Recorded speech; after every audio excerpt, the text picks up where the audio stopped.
Full Court Press. There is no stopping this team. The Aggies, the Jazz, the high schools.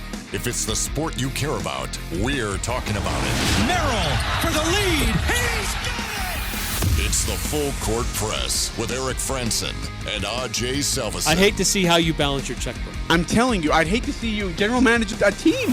Y'all getting paid millions to act like... The Full Court Press on Sports Talk Radio, 106.9 FM, 1390 AM. The Fan. Hey, what's going on, everybody? Eric Frandsen, Ajay Salvesen here on the Full Court Press. Thanks for tuning in, joining us wherever you may be or however you may be tuning in, whether it's on 106.9 FM, 1390 AM, on the 106.9 The Fan mobile app, or streaming us online, 1069thefan.com. Or I should also say, or if you're sampling us when we're not live, listening to our podcast after the fact. Thank you. Welcome. Appreciate you being part of the show. And you're always invited to chime in on the topics of the day or even give us a new topic that we haven't quite covered yet that you think we're missing. Feel free to text us on our Guild Mortgage text line. That's 435-339-0321.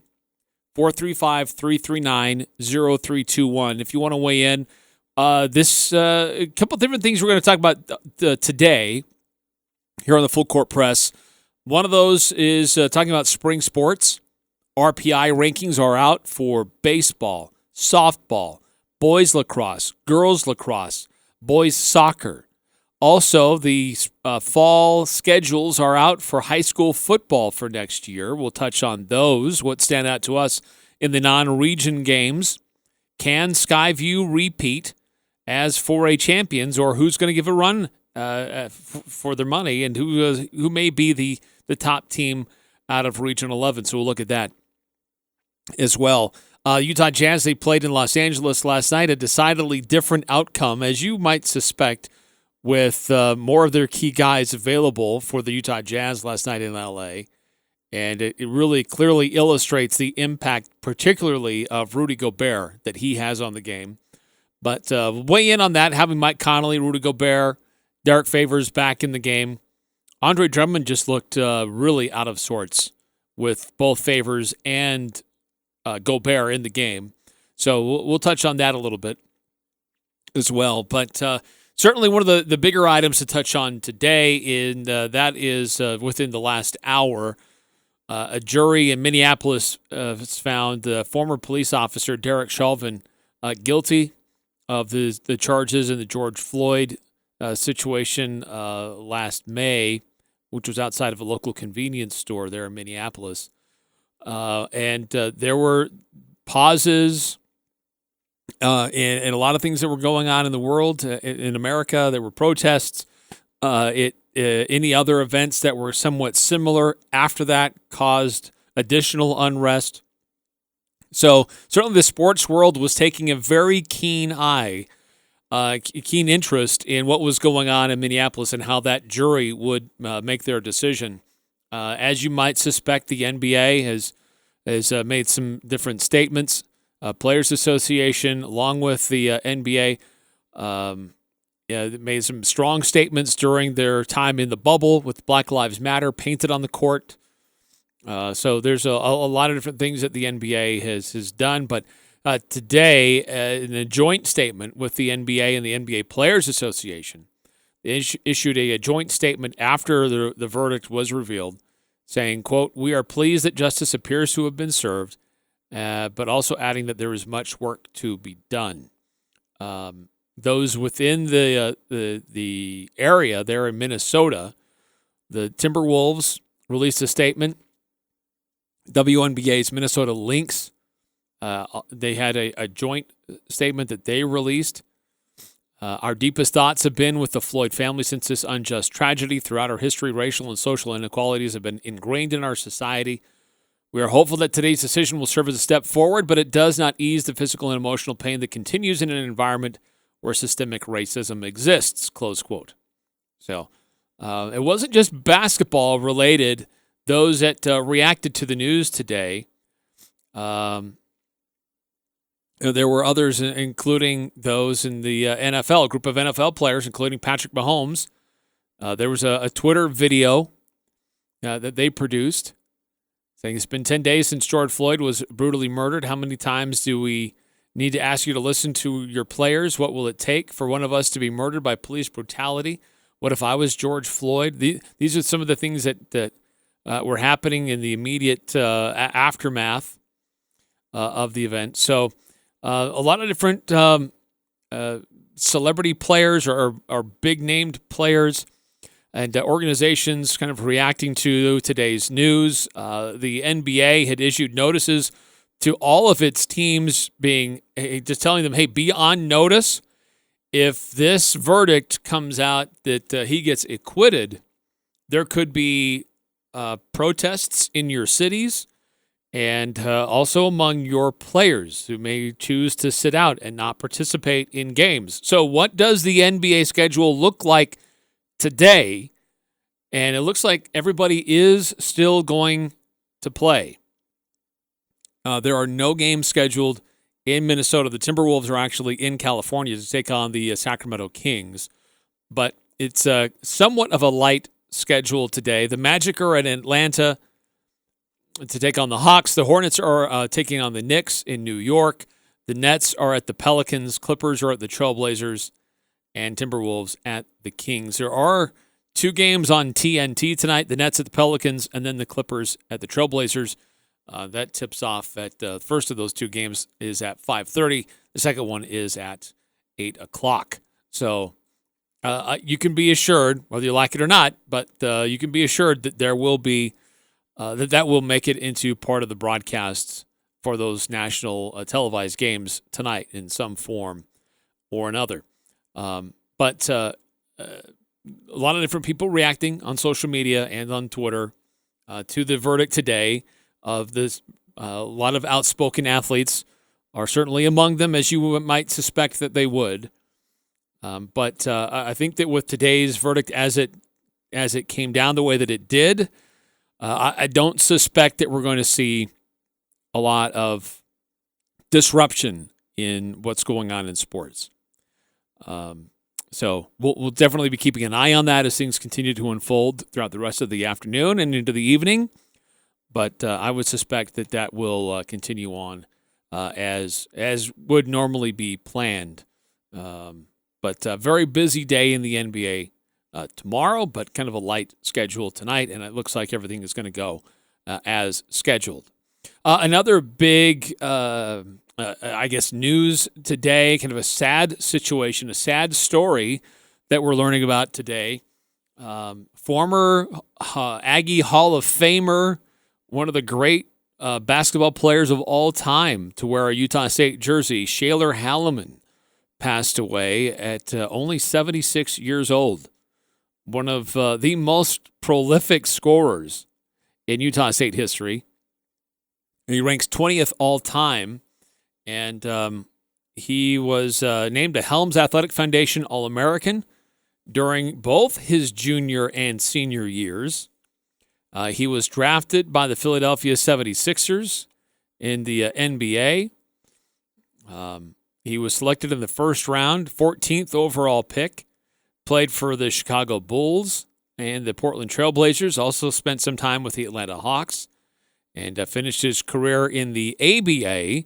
He played for the Dallas Chaparrals. Named to Utah State's All-Century team back in 2005. So a prolific scorer for Utah State. Had some great games. Had great performances against some of Utah State's chiefest rivals. And great scorer, great athlete for Utah State. And coming up here in just a little bit, our good friend Craig Hislop had a chance to catch up with Halleman's former coach, Dale Brown. Great conversation with him about recruiting Shaler to Utah State, what kind of impact that he had for the Aggies, and just some other fun stories that Craig and Coach Dale Brown often seem to find their way into sharing with us. So stick around for that. That's going to be coming up a little bit later on this hour in the show. We want to make sure we give you the full scope of that and air that interview in its entirety. You will not regret hearing that. Our friend Ajay Salvesen, by the way, he is checking out local high school baseball this hour. He'll be joining us next hour. But understand there's a great pitching duel going on between some Valley high school baseball teams going on right now. He wanted to get his eyes on that in person, as we will be talking more next hour about these latest RPI rankings for high school sports, and which includes several different sports, and also with the announcement about this high school football schedules that will be that are now out, and we'll give our previews of that more focused in the second hour here on the Full Court Press. And also get into our stat that blew our minds and our player of the week who stood out to us the most in what they're able to do over the last week. And certainly if you've got a recommendation or a nomination that's for somebody that we should consider, man, let me know. 435-339-0321. That's 435-339-0321. There's some really good candidates to consider. Certainly Steph Curry is playing on a whole other level right now. We've seen some pretty amazing things in baseball over this last week, in golf. So if there's somebody who really stood out to you and what they were able to do over this past week, who you think we should consider and mention as our player of the week, I'd love to field your nominations as well on our Guild Mortgage text line, 435-339-0321. By the way, today the University of Utah making it official. We saw it all happening. We knew what was going to happen. But Marco Anthony, officially a Utah Ute, following Craig Smith to Salt Lake City to the University of Utah. Utah State still has a few positions available to them. I would suspect that this transfer portal is still going to be quite active. I don't think it's going to be settled down just yet. And if you heard last hour, I thought Doug Gottlieb explained this very well. I think it's totally accurate. If you're in a program and your coach has been active in the portal, getting somebody to your program, and that position may displace you, you may be still looking to go. So as players are being announced at their next locations, it may create openings for others to be on the move. So it's not done yet. I think there's still another week or two where where players can still put their name in the portal and transfer away and find a new home for themselves. So I don't think it's done yet.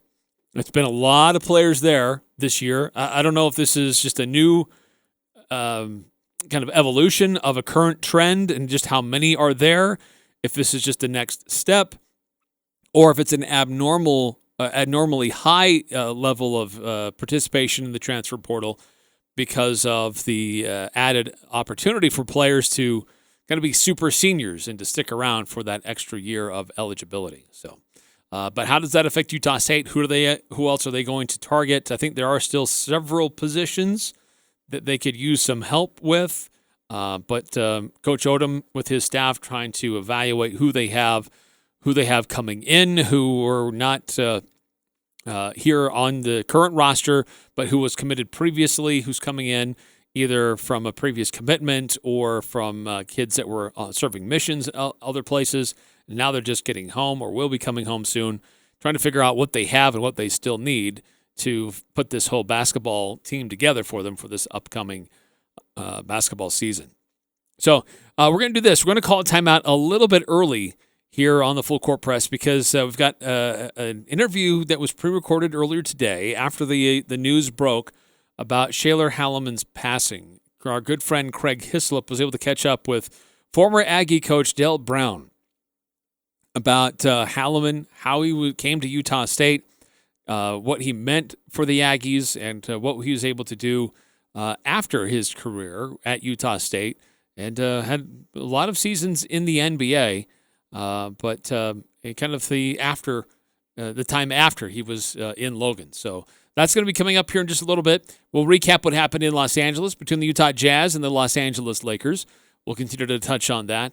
And also, we'll be spending a lot of time about high school sports, a little bit more in the 5 o'clock hour. But RPI rankings are out for baseball, softball, boys and girls, lacrosse, and boys soccer. And so we'll touch on and give a snapshot of what's going on so far in the spring season for these high school sports, who's doing well early on, who's struggling and has we'll just say a lot of upside still, and maybe some opportunities to improve.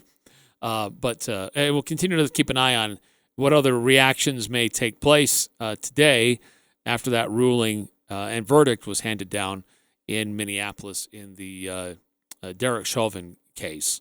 But all that's coming up here in the Full Court Press. As always, you can weigh in and give us your recommendations or suggestions for who we think our player of the week ought to be, who stood out in this last week in what they were able to do. Also want to pass along this note, too. If you're looking for a career change, if you're currently out of a job, or if you're in a position that you think, maybe I can do more, maybe there's something more for me, you maybe not employed to your highest level of satisfaction, come check out the Cache Valley Job Fair. It's being promoted by the Cache Valley Media Group. We're putting on a job fair coming up this Thursday at Castle Manor in Hyde Park. It's going to be taking place from 11 to 6, and we had a designated area that usually is what we fill up, but we had so much demand. So many businesses need help, need more people available to them, that we were able to open up more space at Castle Manor to get more businesses in. So there's nearly 50 different businesses there who are all looking for employees right now. So if you're looking for a career change, looking to find a job, bring a resume with you, and there's a chance you may even have an opportunity to be interviewed right on the spot.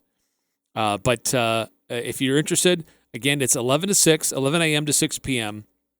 at Castle Manor in Hyde Park. More details are on CacheValleyMediaGroup.com, but it's the Cache Valley Media Group Job Fair coming up this Thursday from 11 to 6 at Castle Manor. Here's Chad Norton, the lawn doctor, with another tip for your lawn. It's been a wet, cool, crazy year for your lawn. Soil temperatures have been slow to warm up. Over the next few weeks, you'll see weeds fight for space and try to take over your lawn. Dandelions pack about 200 seeds on each flower. Those seeds can blow up to 5 miles and live up to 7 years. We can help you win the weed battle. Call the Lawn Doctor at 753-LAWN or go to lawndoctor.com. Another Full Court Press show is coming to a close, but you can find them on Twitter. Follow Eric Frandsen at eFrandsen and Ajay Salvesen at Ajay Salvi. If you missed today's episode, find it on 1069thefan.com or wherever you get your podcast. The Elements lunch menu is full of delicious items prepared with a personal touch at an affordable price. Elements wood-fired pizzas and calzones are an excellent choice for lunch that include barbecue chicken, classic pepperoni, or the whiteout with garlic cream, parmesan, house ricotta, and fresh mozzarella. From batter to order halibut with seasoned fries to the fan favorite Thai shrimp curry and more. Lunch at Elements is also available for takeout. Casual or professional. Open Monday through Saturday for lunch and dinner. Visit theelementsrestaurant.com for reservations. I've got muscular dystrophy. That means my muscles are weak and it can be hard to breathe. Now is a scary time for everyone, as we are at a higher risk for respiratory infections. In good times and bad, the Muscular Dystrophy Association helps kids live with neuromuscular disease. The pandemic places more than 200,000 adults and children with muscular dystrophy at a greater risk. Breathing is often hard when you live with a neuromuscular disease. But the Muscular Dystrophy Association is here to help. MDA is what ensures they receive critical medical care at one of over 150 care centers across the U.S. During COVID-19, kids like me are at a greater risk. The Muscular Dystrophy Association needs your support now more than ever. COVID-19 won't stop us. To learn how you can help, please visit helpmda.org. Thank you. Tom has been a teacher for over 40 years. One day, I think one of the students had asked the question and he didn't remember the answer. And I also noticed that he was letting his class out earlier than they were supposed to let out. I was really starting to worry. Levi and I talked about how it would change our lives, but he was there beside me. When something feels different, it could be Alzheimer's. Now is the time to talk. Visit alz.org/ourstories to learn more. A message from the Alzheimer's Association and the Ad Council. Stories come to life at your local parks and forests. They're places of wonder, and they're closer than you think. Make the forest part of your story today at a local park near you, or find one at discovertheforest.org. Brought to you by the United States Forest Service and the Ad Council. It's the Full Court Press, weekday afternoons from 4 to 6 on Sports Talk Radio, 106.9 FM, 1390 AM. The Fan.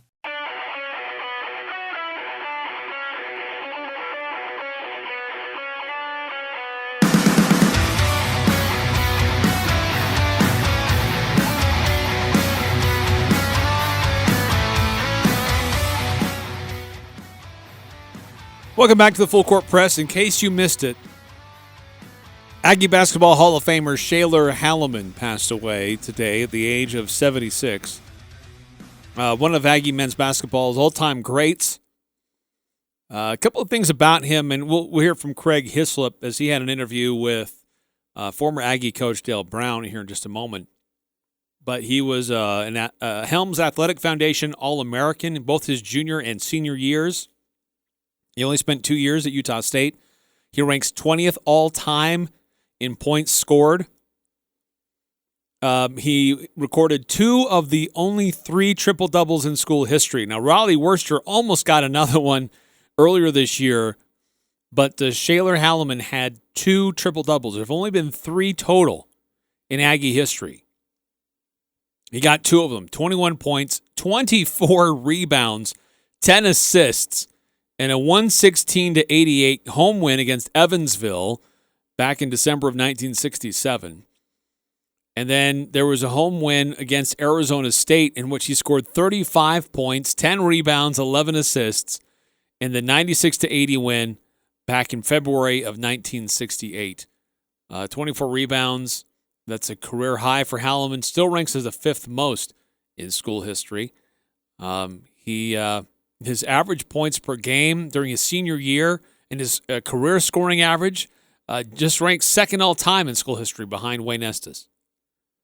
And he scored a career-high 47 against BYU, ranks as the 3rd highest scoring game in school history. Certainly a great basketball player, did a lot of great things for Utah State in a tremendous period of time for the Aggies. And our good friend Craig Hislop, who is a great Aggie basketball and Aggie athletics historian, caught up today with Dale Brown, one of the former coaches for Utah State, to talk about Shaylor Halleman, his impact, his journey to Utah State, and life after that as well. So here's Craig Hislop with former Aggie coach Dale Brown. We have just learned recently here of the death of one of the great Utah State basketball players, Shaylor Halleman. And Coach Dale Brown was at Utah State. In fact, one of the great stories of Aggie history is when Liddell Anderson was in Southern California. He had gotten a letter from Dale Brown, a high school coach. He called Coach Brown, and it ended up, and Coach, you correct me on this, but ended up that on the recruiting visit, Coach Anderson took you with him to meet Shaylor. Is that not true? Well, that's correct. I'd sent letters to numerous people. I wanted to be a college coach and didn't have any connections, and just a junior high school and a high school coach. So places I wanted to live. Well, that eliminated the East Coast. It was the West Coast and, the Midwest more or less. And I only got an answer from 2 coaches. One of them was Liddell Anderson at Utah State, and the other was John Bennington at Michigan State. And was it Michigan or Michigan State? I'm not sure where he was. Michigan State, I believe, wasn't he? John Bennington? Right. So I told my wife when I only got an answer. Now, people could have been courteous enough to just say, we're sorry we don't have any openings. Thanks for your interest. But I told my wife from that, and I learned from that. I said, that's really rude. If I ever got to be a head coach, I'd answer every call, every letter. That's just being polite. That's not going out of the way to be nice to anybody. It's just what you should do. Well, I kept on. Liddell Anderson sent me a real nice letter that they didn't have any openings, but he was going to keep my name. And if he ever does, he certainly would contact me. So I tried to send him stuff along the way when I'd see Utah State played well. Well, one day I get called out of class by the president of the principal of the school and said, "You have an urgent call to my office." So I went in, and it was Liddell Anderson. Dale, he said, Liddell Anderson. Where are you? He said, I'm in a gas station. I said, where? In Palm Springs. I said, don't leave. Give me the address. Well, I don't know the address, but it's on the corner. But I'll be right there. And I had a class to teach. So I go back to class, and I think, how am I going to get out of this? I'm not letting Liddell Anderson get out of town without meeting him. So I go back to class, stand in the doorway, and I said, okay, I'm going to give you a break now. I said, read tomorrow's chapter, and I'm going to give you a quiz on it. Take out your books. So there's only about 20 minutes left in class anyway. So I kind of walked around the room one time and then sprinted to the parking lot. I could have beaten Usain Bolt that day. Got to the car, drove down, practically ran into him as I skidded into the parking lot. So what are you doing in Palm Springs? He said, well, I'm going to recruit the best junior college player in the country. He said, try to get him to visit. He said, down in Imperial Valley, California. I said, what's his name? He said, Shaler Helleman. I said, I'd like to go with you. Great. So we get in the car and drive and chit-chat about Utah State and what have you, and Logan and the stadium. So he said, I'm not sure where we go. It was Imperial Valley College. So he said, here's a guy. It was a guy out raking the yard. And had a big old sombrero hat on, big old hat covering him up from the sun. And so I pulled up, rolled down the window and said, hey, excuse me. I said, can you tell us where we could find Shaler Helleman? And he had the rake in one hand. He leaned down. He said, I sure can. Right here. I'm Shaler Helleman. Wow. I thought that was a break. So we started to communicate down there. I don't know if he had scheduled a meeting or not to come to Utah State. So I gave him all my feelings about stuff, and I said, man, when the kid left, he said, you had that down pretty good. Well, Shaler liked me. I'd given him my number, and he called me, and he said, I really liked what you said. Now, this guy, and this is not embellished, he told me he'd been offered cars, money, don't have to worry about going to school. You'll make it okay. Your summer job, you don't even have to, you can work out in basketball. Some of these schools were offering that. He says, Coach, I don't want to do that. He said, he said, why should I come to Utah State? He said, what would be the reason for me to go there? I said, you mentioned you wanted to graduate, right? I said, I'll do everything in my power if you'll cooperate that you can graduate from Utah State. That sewed him up. Didn't want anything else, and they had nothing. He was from Romulus, Michigan. He is, and this is not being sentimental because he's passed on to heaven. He is one of the greatest players in the country. Had he been at a more prominent school that got national attention more in basketball, he'd have been in everyone's All-American. But he made All-American teams.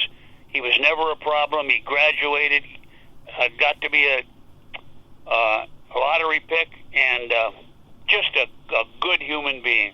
Perpetual smile. And by the way, some months ago, he called me, and he was telling me that, he didn't know how long he's got to live, and he didn't talk real well.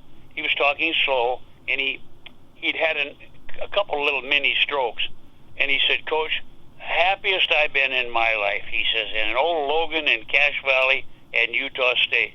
That was the wisest decision that I ever made. So when I got inducted into the College Basketball Hall of Fame, the two people I wanted there for sure were Liddell Anderson, who gave me a break to be in the Hall of Fame, and Shaler Helleman. And when I get the call yesterday from a caretaker, he told me that Shaler had passed, but his last words, he put in a box video tapes of his games at Utah State, pictures and other mementos, trophies and what have you, and he'd like me to have them, so he asked for my address. But that led on to Marvin Roberts, that led on to Nate Williams, that led on to Eddie Pelyabinskas, that led on to Glenn Hansen, that led on. I mean, I can go down the line. Shimmy Moore. He truly was one of the great players in the country, and a better person than he was a player. Coach, you were on the staff all of his years at Utah State. What made him so special when you worked with him every day? He was a very good listener. He didn't have all the answers. He wanted to learn. Once you tell him something, he really received things well, never defensive. I'm not sure that he even knew how good he was. He was all the publicity he got, and some of the great games he had. I mean, I can remember some of them, and they were beyond spectacular. And just never was a problem. There was never an incident, ever, in his entire career. So that old business, which is everybody has to cheat to, get good. That's just a lie. They don't. Baylor just won a national championship. Scott Drew. My daughter used to babysit with him. Homer Drew, his dad, was my assistant. They lived in Baton Rouge, right down the street from us. So just because somebody murders somebody, that doesn't mean everybody else has to murder somebody. So, and all those kids, and it's really funny. And here is Logan, Utah. It's Mormon. It's almost all white. Yet if you talk today, ask Shimmy Moore. I just had a conversation with him a few months ago, and he sent his book to me. Ask Shimmy Moore what he thinks of it. Ask Nate Williams what he thinks of it. Ask Marvin Roberts what he thinks of it. Ask Shaylor Helleman in heaven. I don't know if you're going to get there, so I'll do the asking for you, Craig, if I get there. But they all love Logan, Utah. The people treated him with grace, and so sometimes a place can get knocked. It's all white, it's just all Mormon, it's all this. Those kids didn't see that. So apparently, when he'd had the stroke problems, if I understood this correctly, he had asked you simply, can you just keep in touch with me, Coach? Can you call me weekly? Yeah, right. And you've been doing that apparently up until now. We've talked, yes. And it was hard because his faculties were there, but he didn't have the same voice. But he never complained about it. And he was crippled up a little bit once too. I think memory serves me right. I think he spent some time in a wheelchair rehabilitating, but never complained. The Super Shea always had a perpetual smile. He had a substantive career. I know he played for a few NBA teams. He finished in the ABA.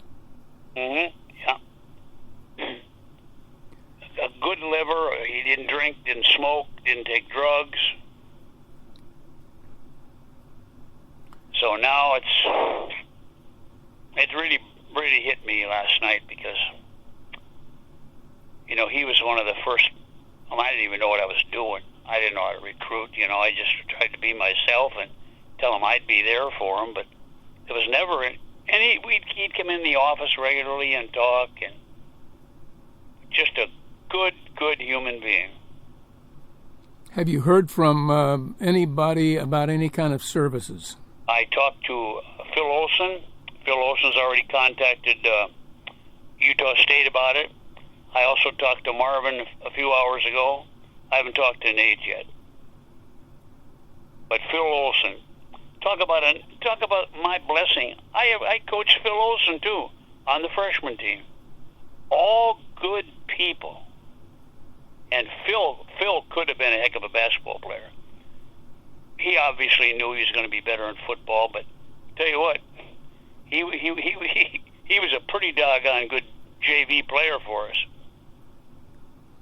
Have you heard from any of Shaylor's teammates here since the news of his death? It just happened, it just happened, yeah. And I've been busy all day. So it just happened last night. I found out about it, so I called Marvin, and then Marvin said he'd call. I called Marvin, and Marvin said he'd call Nate right away. And then I got a hold of Phil. Well, we appreciate you taking some time to talk about Shaler because fans around here will remember him very well, and we just wanted to make sure somebody could. Well, out of sight, out of mind. But I tell you what, there's some great ones. We can start with Wayne Estes before him, and there has to be the top 5 players in the history of that school. If Shaler Hellman isn't in the top 5, I don't know who would be. Well, Nate Williams and Marvin Roberts, obviously, and just a good human being. Never had a problem. Never challenged anything. Was a fun time in Cache Valley. And without an injury, in the regional championship, I don't believe UCLA could have beaten us because Nate Williams sprained his ankle the night before in practice and played on one ankle, and I can't remember. He got in double digits tonight against UCLA, and then they went on and won it. Well, that was one of the great times in Aggie basketball history. There's no question about it. And great times with great people. Not something you want to be ashamed of. And I want to ask you a question. Has anyone broken the great ex-tennis coach at Utah State's record yet? They didn't even know how to keep score? Oh, I don't think that'll ever happen. The Dale Brown era in Aggie tennis will live on. Greg, that is really one of the funniest things of all time. That whole story, which we've talked about before on the air with you, but that again was the kids were good listeners. They knew that I meant what I said about being disciplined and being on time, but I didn't even know how to keep score. Why does a coach need to know how to keep score? Well, you have to call in the scores. Like he told me to call in the scores, so the first guy called in. We were playing at Arizona State tournament, and the guy said I won 6-2. No, he said 6-2, 4-6, 6-2, 3-6, 2-6.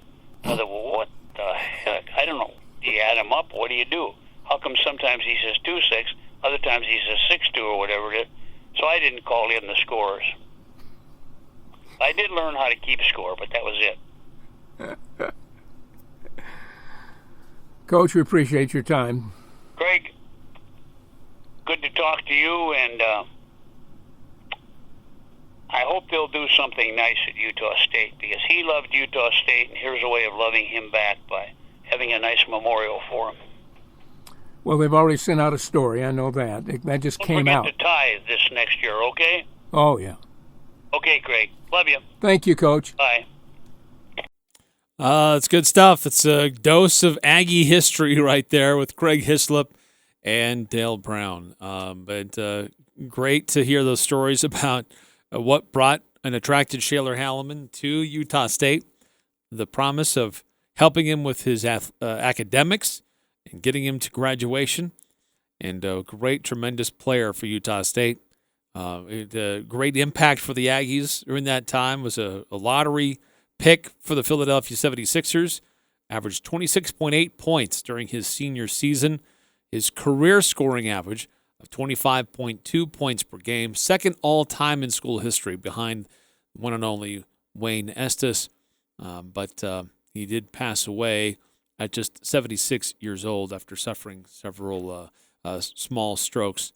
But sad news there, taken too soon. But one of the all-time greats for Utah State in Shaler Halleman. Coming up here on the Full Court Press, we'll talk a little bit more about a couple other topics. If you want to read more about Halleman's career, Shaler's career, you can go to CacheValleyDaily.com. Great story there from courtesy of the sports information people at Utah State University. That's on Cache Valley Daily, and more details there. If you want to weigh in about upcoming topics for our Player of the Week or stat that blew your mind, weigh in, give us your nomination, 435-339-0321 on the Guild Mortgage text line. We'll also recap what happened last night in Los Angeles with the Utah Jazz and the LA Lakers. And next hour, getting into the high school sports scene for spring sports, as we'll give you the updates on some of the RPI rankings that have been released and the current standings for these spring sports as they are right in the thick of what's going on with their competition. So that's coming up here on the Full Court Press. This is Jay from Daryl's Appliance. Earth Day is coming up. We have some laundry units that are less stressful on the environment, energy efficient, and won't be in a landfill in 2 years. Our best-selling GE and Speed Queen commercial washers are built to last longer, so you won't have to worry about purchasing a new washer for years to come. Plus, get $20 off our earth-friendly Excelsior laundry detergent with purchase of a select laundry pair. That's at Daryl's, where service always comes first. Daryl's West on Airport Road. The Army National Guard plays a vital role in your community. We're on the front lines supporting essential personnel, first responders, law enforcement, and medical professionals, delivering food, supplies, and medicine, keeping communities safe, making a difference. During emergencies, we're always ready, always there. Learn more about part-time service in the Army National Guard at nationalguard.com. Sponsored by the Utah Army National Guard, aired by the Utah Broadcasters Association and this station. The Cache Valley Media Group is looking to hire an administrative assistant/traffic director. Duties include answering and directing calls, greeting public, data entry with a high level of accuracy, and daily scheduling of radio and digital messages. Must be computer literate, knowledge of Excel and Word, have basic accounting experience, the ability to multitask, learn and understand new software, a self-starter, and work well with others. Previous media experience is a plus but not required. Pay based on experience, benefits, and training provided. All inquiries kept confidential. Send your resume to jobs@cvradio.com. Hey, Dad, your prescription will be ready in just a minute. Hey, Dad, your laundry will be ready in just a minute. Dad, your lunch will be ready in just a minute. Hey, honey, why don't you take a minute?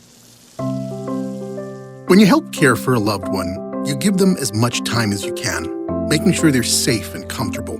But it's just as important that you take some time for yourself. At AARP, we can help with information and useful tips on how you can maintain a healthy life balance, care for your own physical and mental well-being, and manage the challenges of caring for a loved one. Because the better care you take of yourself, the better care you can provide for your loved one. Thanks, Dad. Thank you. You're there for them. We're here for you. Find free care guides to support you and your loved one at aarp.org/caregiving. That's aarp.org/caregiving. A public service announcement brought to you by AARP and the Ad Council. Hi, everyone. Al Roker here. As a guy with his own catchphrase, I appreciate that Smokey's only said, "Only you can prevent wildfires." But I'm filling in because there's a lot more to report. Like when there are parched or windy conditions out there, you gotta be extra careful with things like burning yard waste. After all, wildfires can start anywhere, even in your neck of the woods. Go to SmokeyBear.com to learn more about wildfire prevention. Brought to you by the U.S. Forest Service, your state forester, and the Ad Council. It doesn't matter who you root for. The Full Court Press has all the high school sports covered. The Full Court Press. Connect with us on Facebook, Twitter, and online at 1069thefan.com.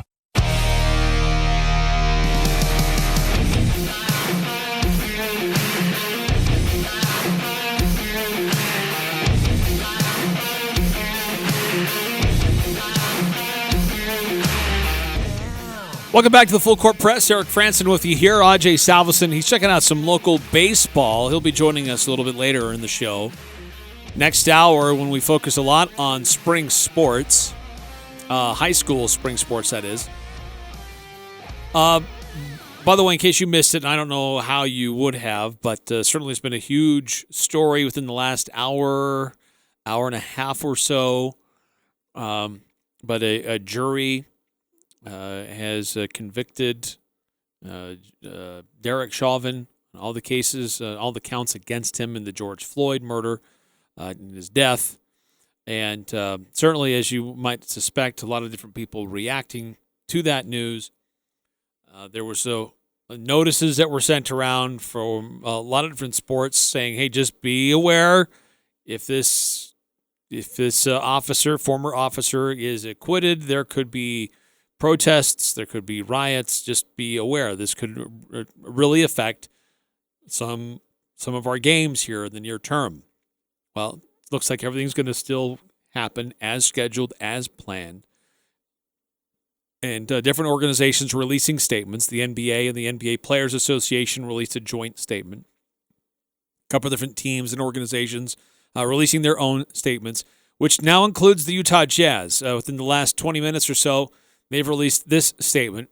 Our hearts are with the George Floyd family today. His murder, among too many examples of senseless killings, systematic racism, and injustice, has only heightened the urgency to peacefully and emphatically work towards creating sustainable and meaningful change.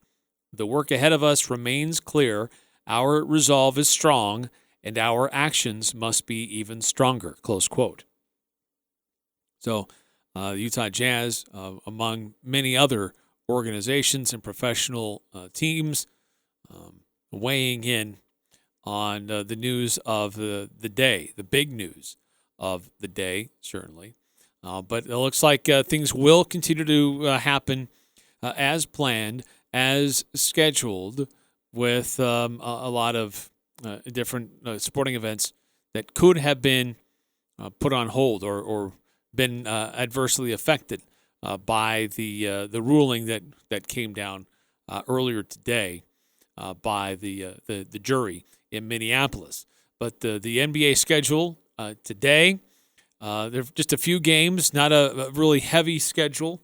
There are some games this evening on TNT, notably the Nets at the Pelicans and the Clippers at the Trailblazers.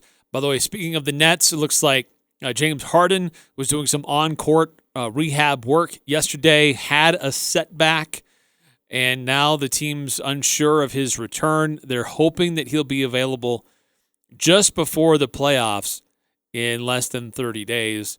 But that Brooklyn Nets team, with all their stars and all their star power, they just can't get on the court all at the same time together. Kevin Durant with a little bit of a setback just the other day. Now James Harden with one of his own. So really the race to the finish line in the NBA could just be who's the healthiest, who's got the healthiest team. Anthony Davis has been making some progress in his rehab. They are hopeful, the Los Angeles Lakers are hopeful that he'll be able to rejoin his team later this week, maybe even as early as Thursday when they take on the Dallas Mavericks. And LeBron James may not be that much farther behind. Utah Jazz with Donovan Mitchell making it sound like he will be reevaluated later this week, perhaps this weekend. And it seems to be the indication is that his injury was not quite as significant as it originally looked. So, boy, let's all hope that's the case. We did see Saturday afternoon what the Jazz look like when a significant number of their key players decide to sit. Well, they didn't decide to sit. The team told them to sit because of various lingering issues, health issues, minor injuries. They want to make sure they're healthy and that they're good. And the Jazz, with their second and third unit, still played tough against the Lakers, to be honest, their second and third unit. But the Lakers had more of their traditional starters in that game than the Jazz did. And look, the Jazz took them to regulation, had their chance to win in regulation, ended up losing by double digits in overtime. But we could see the clear difference this Jazz team makes when Rudy Gobert's on the floor, when Derek Favors is his primary backup, when Mike Conley is running the point. It makes a huge difference when you have those players available. And you could see it. Nothing changed for the Lakers, but everything changed for the Jazz. And in that game, they had Andre Drummond on skates. They put him in the pick and roll, and he didn't know what he was doing. He was not near the type of impact player he was on Monday night as he was on Saturday.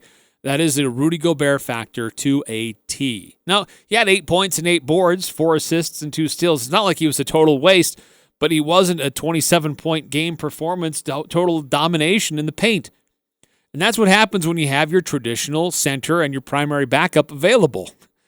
Because in Saturday it was Ersan Ilyasova, and when he wasn't in, it was a totally different story then even. So, totally different story.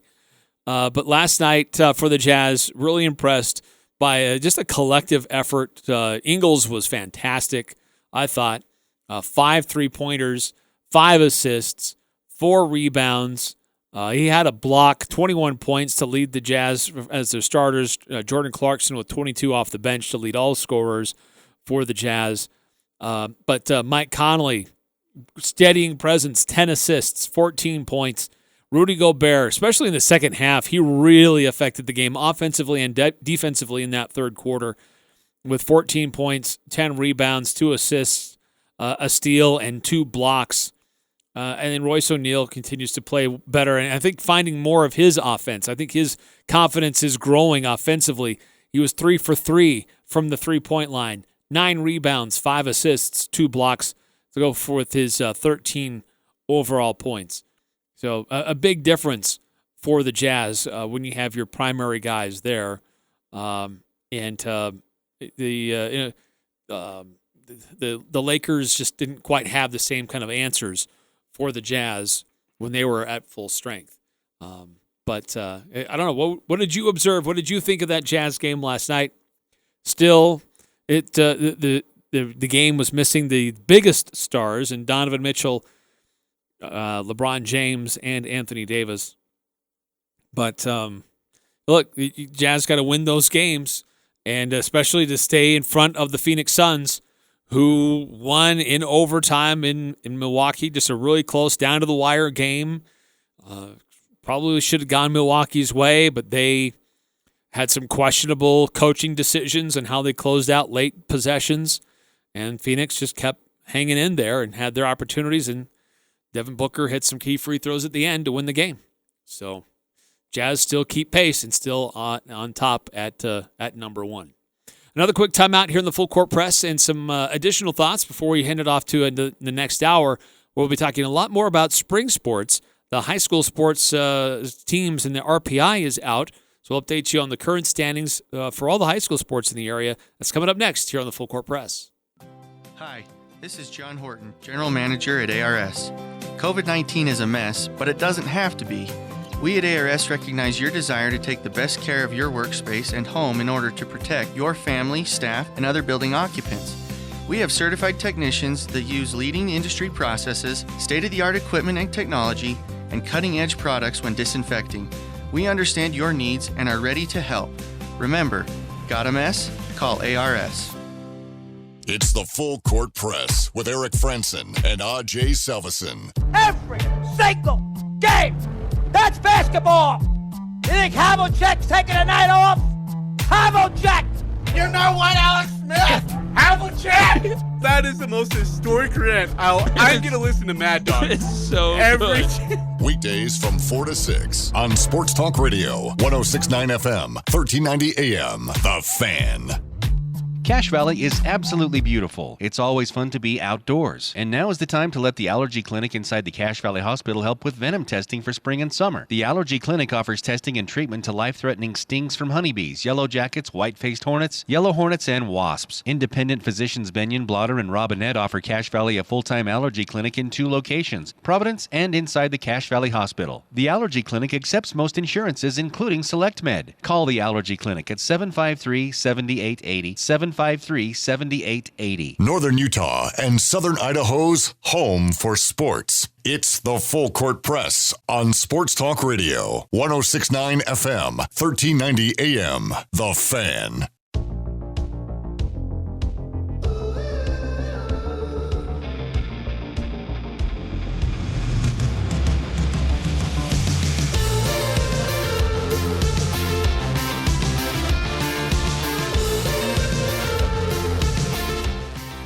Welcome back to Full Court Press. Eric Frandsen with you here. Ajay Salvesen is on his way back to the studio after checking out some high school baseball with some great matchups this week in high school baseball. Really busy week with a lot of sports. You got baseball, softball, boys and girls lacrosse, boys soccer. So a very busy time for high school athletics. And coming up next hour, we'll get into more of the current standings and the RPI rankings of a lot of those teams and those schools, and for their respective sports. And in addition to that, the fall football schedules have been released. And so we'll give a quick look at what those schedules might look like for Region 11. Who's got some of the more interesting non-region games, where the key rivalry matchups going to be taking place. We'll be touching in on that. as well. Continue to take your recommendations as well for who you think stood out the most and what they did this last week in the field of play, on the court, on the field, on the pitch. 435-339-0321 if you want to weigh in on our player of the week. If you want to text into our Guild Mortgage text line, we'd love to hear from you. Did get one question that did come in. We'll save that to 404. We'll reserve that the next hour. We'll get into that. I hope you can stick with us to hear our answers to that. But next hour is going to be a lot about the high school sports and what's going on there. But again, recapping the big story of the day, the former Minneapolis police officer Derek Chauvin, the jury did find him guilty of all charges, and a lot of different professional sports issuing their own statements as a result, saying, and most of them similarly saying there's still a lot of work to be done, and we still stand committed to try to make this world a better place as a result, and still work together. So more of that and more coming up next hour of the Full Court Press. I'm Dan Patrick, and this is Above the Noise. Congrats to Alex Smith. The 14-year veteran announced his retirement yesterday. He made 3 Pro Bowls and had good numbers statistically with the Niners, Chiefs, and Washington. But his career won't be defined by just his on-the-field success. In 2018, Smith suffered one of the worst leg injuries in league history. The aftermath was even worse. The infection was so bad, it required 17 surgeries. Everybody assumed his playing days were over, but Smith kept working and last season made it back to the field for the Washington football team. He wasn't quite himself, but he was better than many expected. Probably good enough to earn a backup job this year. But Smith decided the risk wasn't worth it. Easy to understand considering where he came from. There was a point where Smith might not have known if he was going to keep his leg. We tend to judge players on pretty narrow parameters. For Smith, his play and his comeback are intertwined and add up to a notable NFL legacy. I'm Dan Patrick, and this is Above the Noise. I recently had a chance to go outside and give my truck some much-needed TLC, so I grabbed Meguiar's new bright orange bottle, the hybrid ceramic wash and wax. Couldn't wait to try it. Has a unique 2-liquid system that not only gently cleans the paint, but leaves behind their hybrid ceramic wax protection with instant water-beating action. Now my truck looks good. It is dope. It's protected. Meguiar's hybrid ceramic wash and wax with advanced SiO2 technology. Meguiar's ceramic made easy. Guys, there's one thing we all face, and it's age. It's inevitable. But we don't have to let age beat us. We can still feel good, strong, lean, and that's why I take M-Drive, the supplement, every day. Powerful ingredients backed by science. You get energized, stronger, leaner. You can hear it in my voice. Go to mdrivedan.com today. Free shipping, 60-day money-back guarantee. M-Drive's available at Walgreens, Rite Aid, and Vitamin Shop. Don't let age beat you. Refind your prime with M-Drive. M-Drive. It's that first kiss, that moment in time. Engagement season is in full swing, and Jarek's Fine Jewelry has been helping hundreds of couples find the perfect ring. If you are getting engaged, you have to come browse our collections. Sometimes you may find the perfect ring in just a minute, or we can help you custom create your own design. Oh, and with Mother's Day almost here, talk to us about designing the perfect mother's ring. Jarek's Fine Jewelry. Make it special, make it Jarek's. Les Olson Company realizes that having cutting-edge and dependable computer hardware enables the front line of your business to get the job done. They also help you play defense with the most sophisticated IT security products available. Create an all-star work environment with the latest IT products and best support in Cache Valley. Les Olson Company's managed IT is there for you all the way. Les Olson IT. Visit lesolson.com to learn more. The home for Skyview Sports. Sports Talk Radio, KLGN Logan, 106.9 FM, 1390 AM. The Fan. And here's what you need to know. Already afternoon baseball on this busy full slate Tuesday. The Dodgers were in Seattle, and LA scores a run in the third thanks to Corey Seager, but it's Julio Urias who stole the show. 7 innings of work, allowed just 1 hit, and struck out 11. LA shuts out Seattle 1-0 the final score. The White Sox have a 2-0 lead at Cleveland.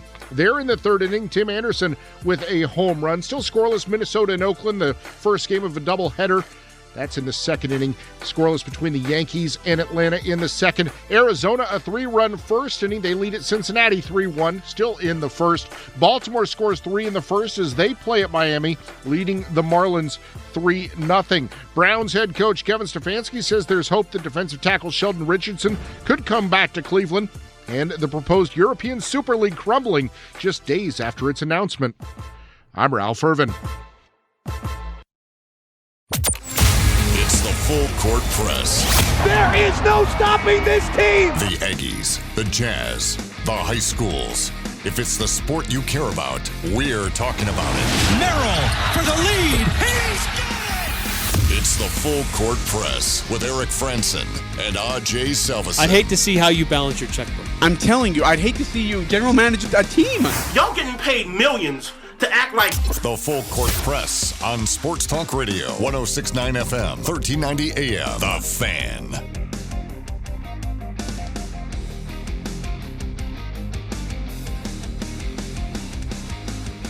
Hey, what's going on, everybody? Eric Frandsen, Ajay Salvesen. He is on his way.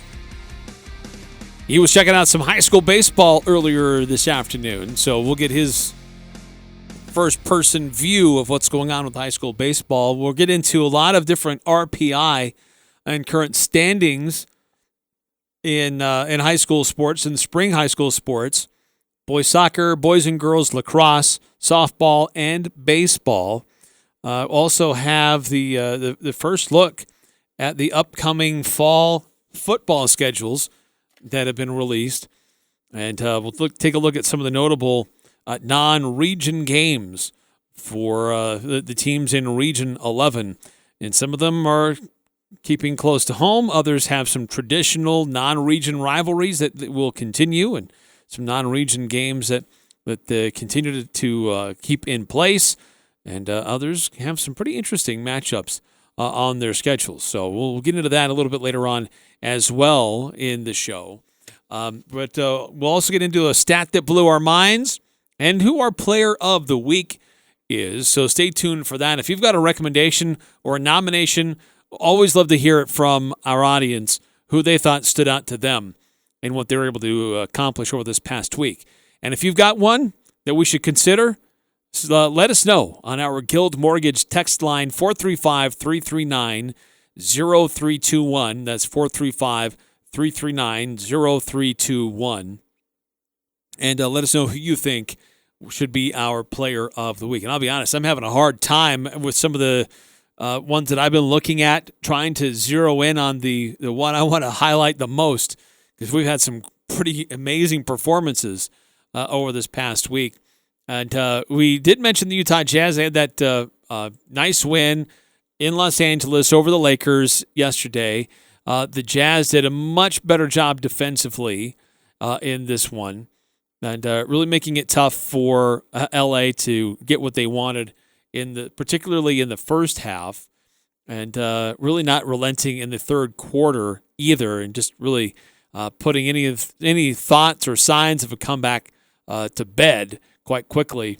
But a nice overall performance, and I think that's what really stands out about the Utah Jazz is so many different guys can come at you, and they'll just come at you in waves. And you think you're going to just zero in on locking down one guy. Well, somebody else will come over and make a shot or drive to the basket or make something happen for you. So that's one of the key strengths for the Utah Jazz, and we'll see if they can continue to do that as we get near the stretch run here with only about 4 or 5 weeks still to go.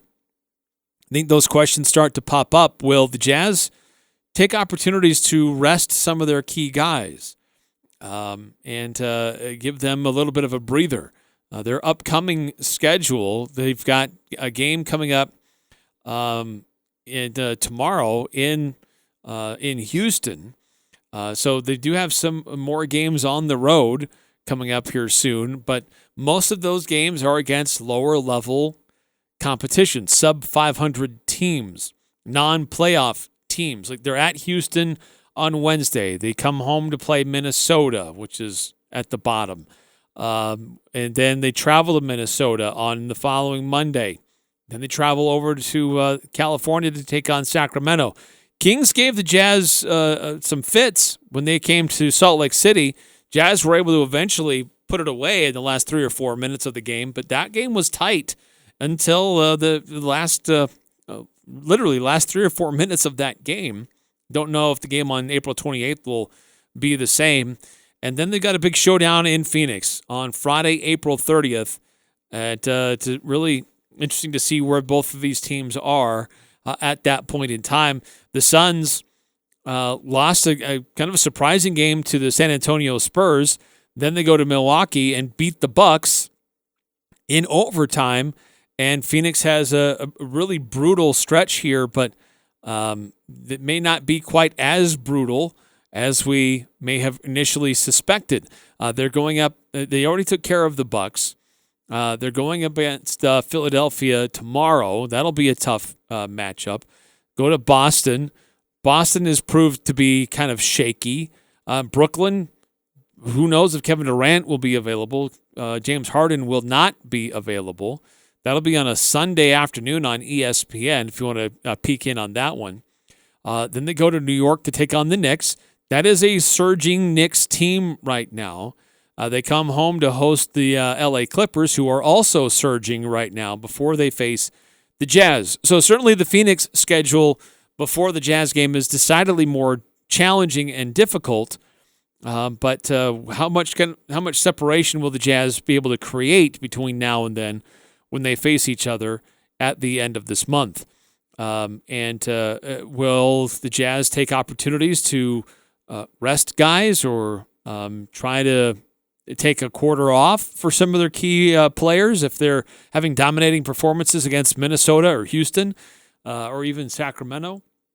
I think that's a big question because not a whole lot of time between now and the end of the season, which for a lot of teams is mid-May when that regular season comes to a close. So the Jazz have their last regular season game scheduled currently on May 13th, but there are 2 games with San Antonio that they do need to make up, apparently. Which, looking at the Jazz schedule, they do have, they just didn't announce the start times, excuse me. They have a 2-game series in San Antonio, but they just haven't announced the tip times for those games. But that's May 15th and 16th, and that's how the Utah Jazz will conclude their regular season in less than a month.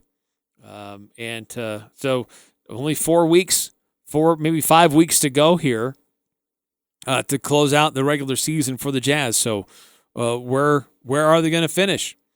Who are they going to be able to compete with? What's that schedule going to look like? Actually, I apologize. I was looking at the Phoenix schedule. I don't know why I was looking at the Jazz. The Jazz have their game on May 16th against Sacramento, but there's no tip time for that one.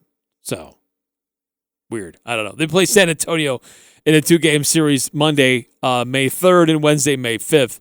But that's in Salt Lake City. So, but the rest of the Jazz schedule, I mean, really, there's only a few games on the remaining schedule. You can count on less than one hand how many games are going to be challenging games, really honestly challenging games. Well, should be challenging games for the Jazz. If they play down to the competition, who knows? But their game in Phoenix on April 30th, their game at home against Denver on May 7th, their game at Golden State could be interesting. Golden State's fighting to be in that playoff play-in game or be a little bit higher and still be in the playoff hunt on May 10th, and then they host Portland on May 12th. So really, those are the games that I think are going to be really challenging. You know, they do host San Antonio for a couple of games in Salt Lake City, but I just don't see it as those are being that high level of challenging for the rest of the to finish out the rest of the regular season here for Utah. Whereas Phoenix, they've got several games, quite a few games against some really tough teams, and some of those there's a lot of travel involved. The Jazz don't have to travel very much, and when they do travel, it's not very far. So really the Jazz are putting themselves, just the way the schedule has worked out, in a really nice position here to finish out the regular season. But it is that key. You can't play down your competition. And at what moment in time do you take advantage of opportunities to rest some guys and give a guy a little bit of a breather? Can you let other guys kind of step in and take their moments, work on your rotations, improve your bench, things like that? But Jazz are off tonight. They are playing in Houston tomorrow, and it looks like all the NBA games and all the other Major League Baseball games that were on the schedule today are going to happen. There were some concerns that maybe because of this verdict that was going on in Minneapolis that it could affect a lot of these games throughout a lot of different professional sports. But it looks like everything is going to continue on as originally planned. Ajay joining us here in studio and had a chance to sneak away and catch some high school baseball. Ajay, first tell us where you went. Where'd you go? I went to probably the biggest series in any class in the state. Went to the Mountain Crest Ridgeline Series. Game 1 at Mountain Crest. Braden Schiss versus Jaden Harris, who, by the way, is a commit to the University of Utah. Heck of a ball player. Really good pitcher, solid hitter. In fact, he had a 2-run shot in the first inning. That was a heck of a ball game. And I only saw the first 5 innings, and it was a 3-0 in the first inning for Ridgeline, and then a sac fly, an error, and then a home run ties it up in the I believe in the 4th, and we go to the 5th, and Mount Crest has a man on third with 1 out, and he can't score him, and as I was leaving, it was tied at 3 going into the 5th. Things may or may not have changed since then. Ooh, saucy, tight game. Yes.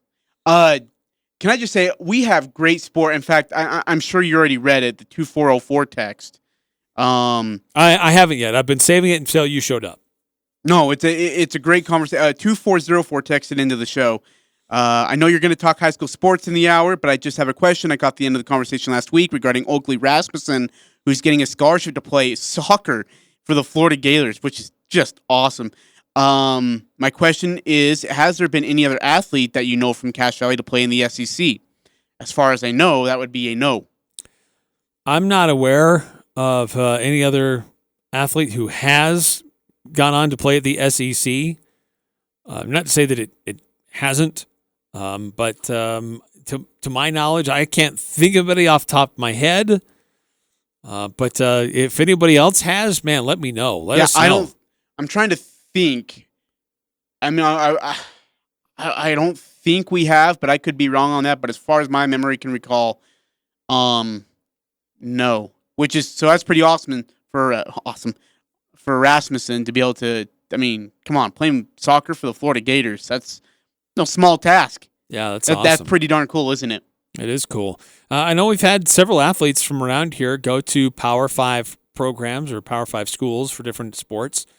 But the SEC, I don't know. I'm not familiar with that. If somebody else knows or can think of another athlete from Cache Valley who has gone on to play and get a scholarship for an SEC program, weigh in. Let us know. 435-339-0321 on the Guild Mortgage text line. So, Ajay, as you were gone and talking about or just kind of previewing high school baseball, I just thought it would be good to get an update on the current RPI situation in the UHSAA. Now, they update this regularly, but currently, I guess I should say this was as of yesterday, and I needed to check to see if it's changed today or not. I don't know. But as of yesterday afternoon, Mountain Crest was the number 3 team in the state. And you said they had a series with Ridgeline? They are now in extra innings. Oh, look at that. So Ridgeline is the number 9 team. Ooh, wow, Ridgeline not getting a lot of love. Green Canyon, number 6 in the state. But, Green Canyon did play a pretty difficult preseason schedule. They went to St. George and compete with a couple of St. George teams. They played a tough schedule, so I could see why they are at 6. Ridgeline, I think, is a little bit low, though. I'm getting an update on the RPI situation for baseball. Mountain Crest is still number 3, Green Canyon number 6, Ridgeline number 9, Bear River number 10. So those are the schools in the top 10. Skyview is at number 16. They're struggling. They're at 3-10 on the year. Yeah, Skyview is they've lost so much talent. And I know Todd Phillips is trying to get them back into the swing of things, but they just lost a ton of talent. And they were senior heavy 3 years ago, and have kind of just tailed off because of that, and they're suffering for it now. And Logan is just 2 of 14 right now, number 20 in the RPI ranks. Yeah, Logan, I mean, that's a tough spot right now. In almost all sports for Logan, it's been really tough. And so, I feel bad for Logan. I'm not going to lie. But right now, Desert Hills is number 1. They're 16-2. Snow Canyon is number 2. They're 17-2. Those two are going to face off against each other a few more times. Mountain Crest is right there at number 3 at 13-3. And followed by Pineview and Stansbury, and then there's Green Canyon from Region 11 sitting at 12-4 and number 6 in the overall RPI. So some good baseball. You got 4 teams in the top 10 coming out of Region 11. Yeah. Again, baseball's been really Northern Utah heavy. They don't get enough love because, like, when you go south, I mean, you're playing against Division I kids, right? But Northern Utah baseball, I know we've only had 2 state championships since 95, and they both belong to Mountain Crest. But there's always talent around here in this region, and they give fits in the state tournament. They give the Southern and this Utah County teams a lot of problems, and I wouldn't expect anything less here as we go into the May month of tournament action here coming up soon. So that was going to be my next question. Tournaments begin in first part of May? Yes. Yep. It's the best time of the year for baseball. It's double elimination, too, which is nice. That's why I like it.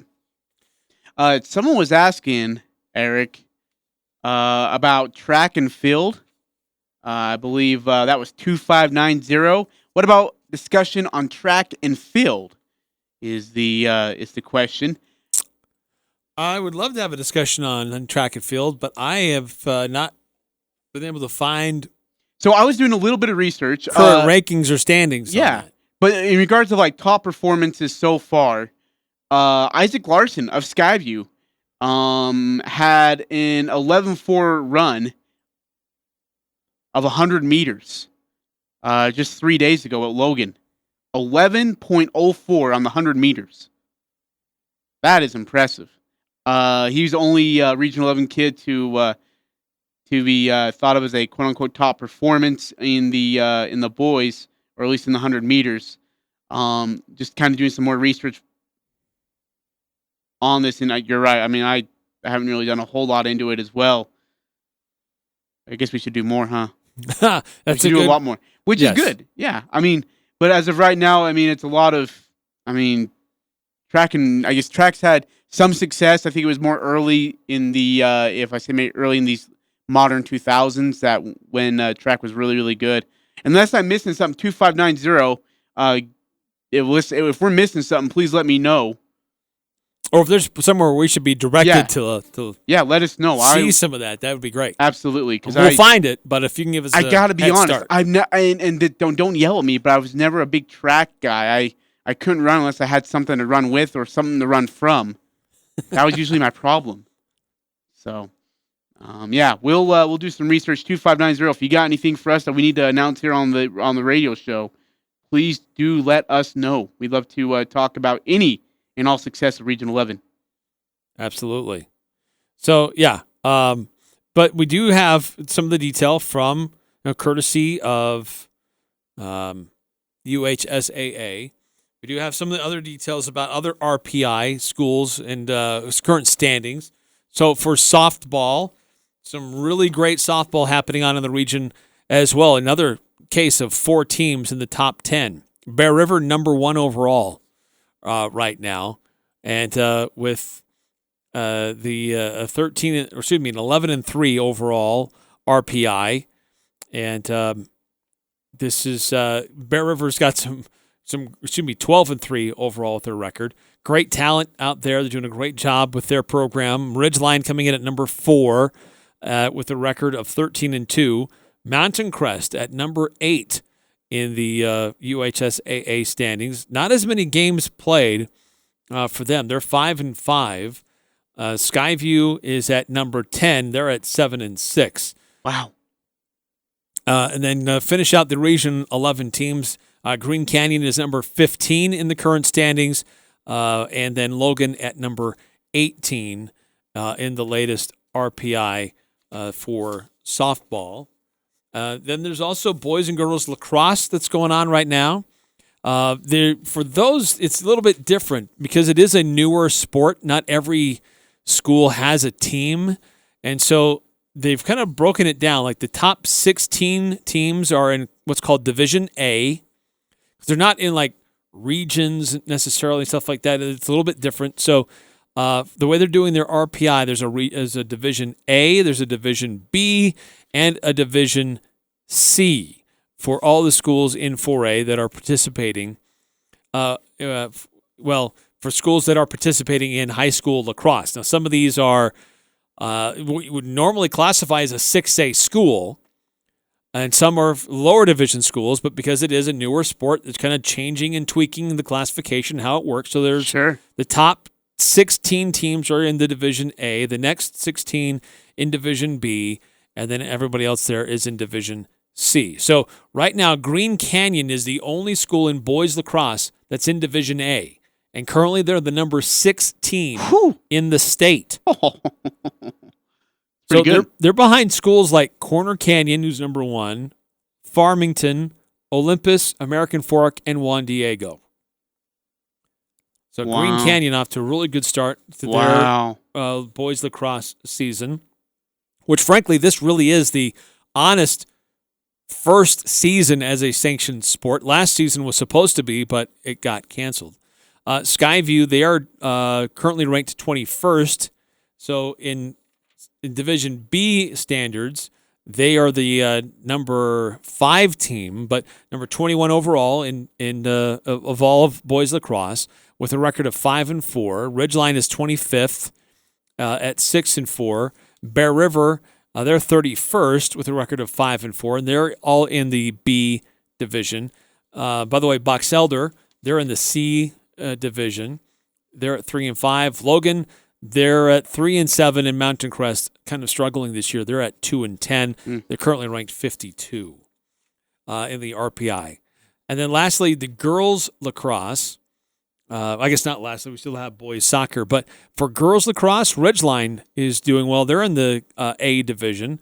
They're currently ranked 7th in the state at 7-1. And Bear River ranked 14th. They're at 9-1. So they're both of those schools doing well with their girls lacrosse teams.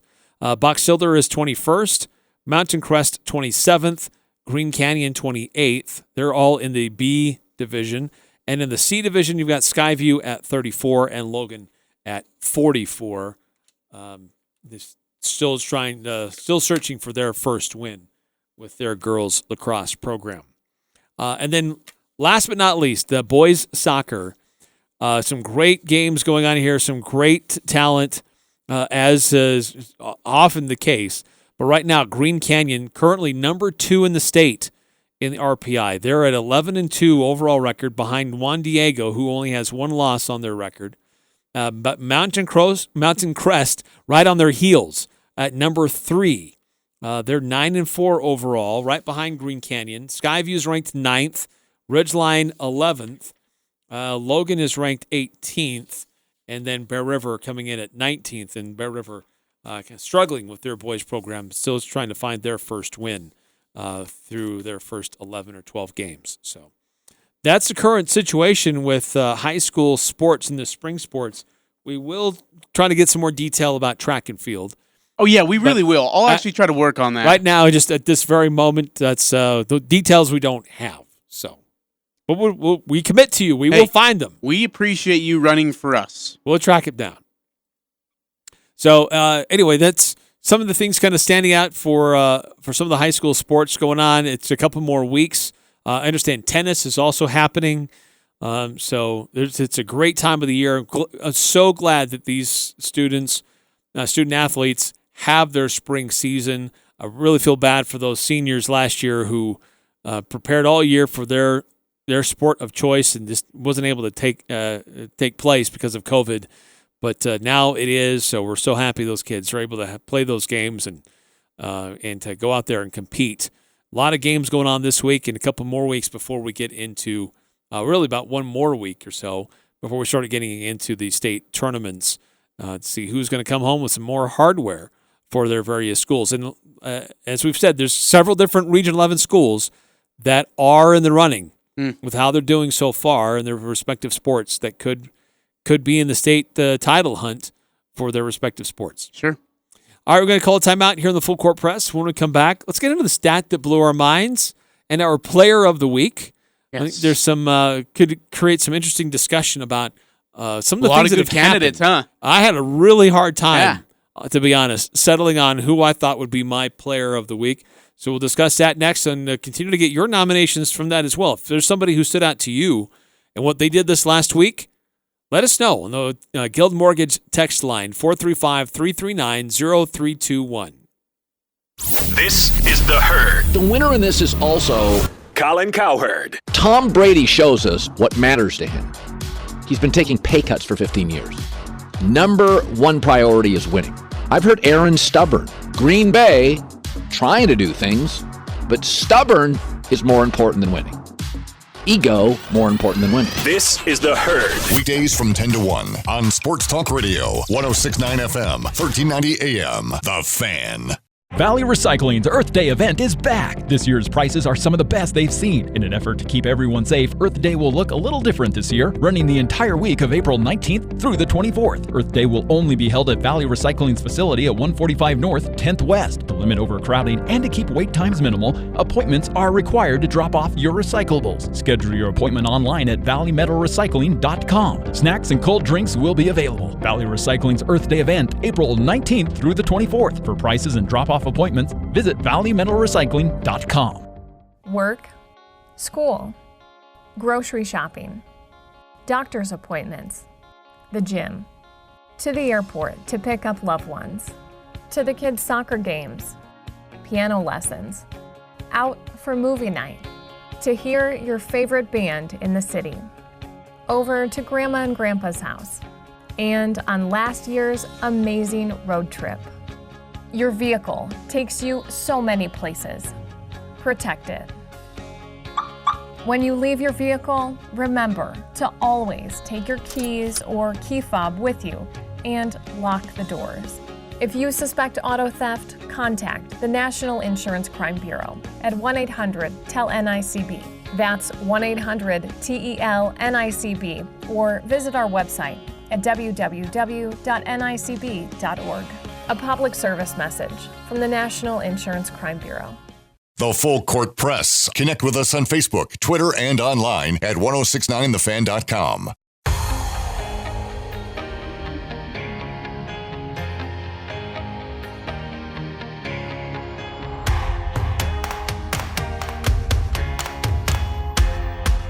Eric Frandsen, Ajay Salvesen here on the Full Court Press. By the way, if you missed it, we had a great, we were all treated to a great conversation between Craig Hislop. Oh, wasn't that awesome? And Coach Dale Brown last hour. That was fun. So that'll be posted on our podcast feed. Just check our website or wherever you find podcasts. Search for the Full Court Press. Search for my name or Ajay's name. You'll find it. Or, I mean, like you said, just go to 1069thefan.com and it's right there. That's the quickest and easiest way. Absolutely. So Shaler Halleman passed away, only 76 years old, unfortunately. Sad. But more details about his career and his impact at Utah State can be found at cashvalleydaily.com. And we'll have that interview posted online here shortly. So, but Ajay, it was an interesting week in sports, and it gets hard to try to figure out who to vote on for some of these things. And so it kind of gets to this point where we have to put our thinking caps on here when it comes to our who's going to be our player of the week. Time to see who the real MVP is. If you have a good game, your game is going to say that. You don't have to say it. Puts a lot of cool things in perspective anytime you're the first time doing something. It's the Full Court Press Player of the Week. Let's go! All right, our Player of the Week Ajay, I'm going to let you go first because I would not want to be accused of stealing your player. We wouldn't have had the same guy. There's no way we would have had the same guy. If we had the same guy, we suck. We suck. There are a lot of guys to choose, a lot of people to choose from. Okay, so I have two. One just came in moments ago because this is awesome. I hope I say this right. Elizabeth. I don't even try to pronounce the last name. Elizabeth Appadale, who is in the women's 100-meter hurdle. And this is courtesy of 2590. She placed first in the Davis Invitational, 14.62 in the women's 100-meter hurdle. It takes me 3.65, which means 3 hours and 62 minutes to get over the first hurdle. And her 100-meter hurdle was 14.62. Again, courtesy of 2590, texting in the show to our Gil Mortgage text line. And she's a serious contender for the state title in her event, according to 2590. Nice. I hope I said that name right, because if I butchered it and she's listening, I'm going to feel really, really bad. Just a unique way of spelling Elizabeth.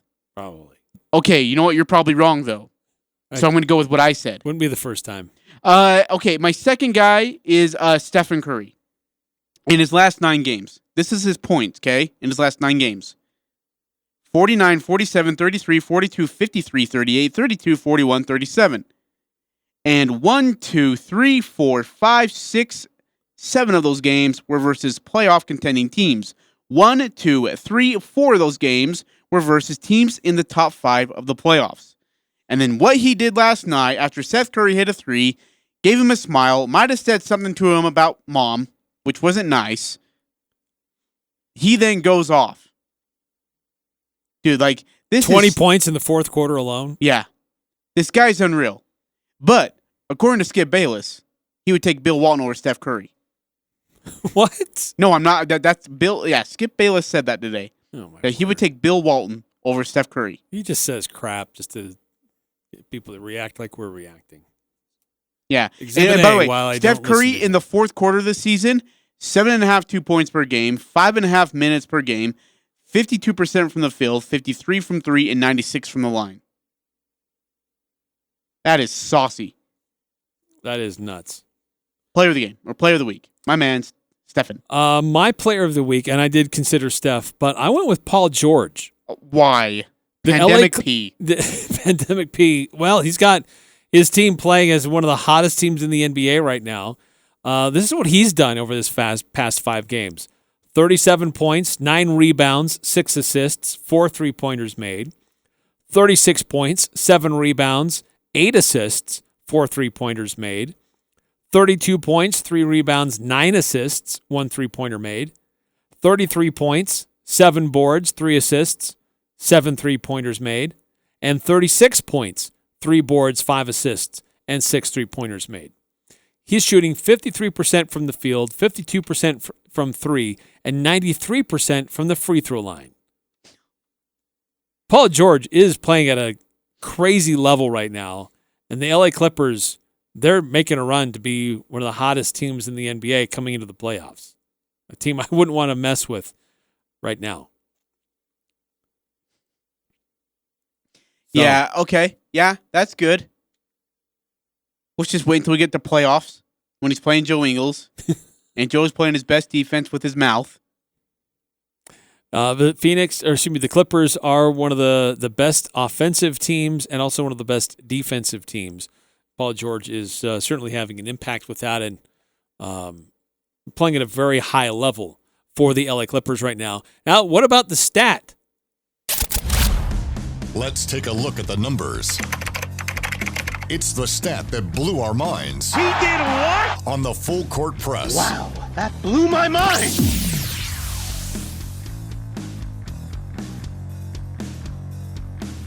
Do you have your stat prepared? Yeah. Well, while you still consider that, I will go first on this one. While I still consider that. Just to be sure. I knew he'd been in the league a long time, and he did a lot of really good things as a quarterback. But this I did not realize. Alex Smith is one of 3 quarterbacks to win 30 or more games for multiple teams. Peyton Manning and Carson Palmer are the only others to do that, to have done that. But here where he stands apart from those guys, he is the only quarterback since the 1970 merger to win 40 or more games in both the AFC and the NFC. It's certainly unfortunate that Alex Smith's career has come to an end, but it was really fun to see him be able to come back onto the field and take snaps and help the Washington football team make it to the playoffs. I'm going to give you the guard stat line. And it's a bunch of really just pointless stats to show you how stupid things are these days in regards to stats. Okay, ESPN Stats and Info has an obsession with a couple of guys. Steph Curry's one of them. And according to ESPN Stats and Info, Kobe Bryant and Michael Jordan are joined now by Steph Curry in 40-point games in the month of April when being aged 33 or older. Okay, there's one for you. Russell Westbrook is the first player in NBA history with multiple triple-doubles against all 30 teams.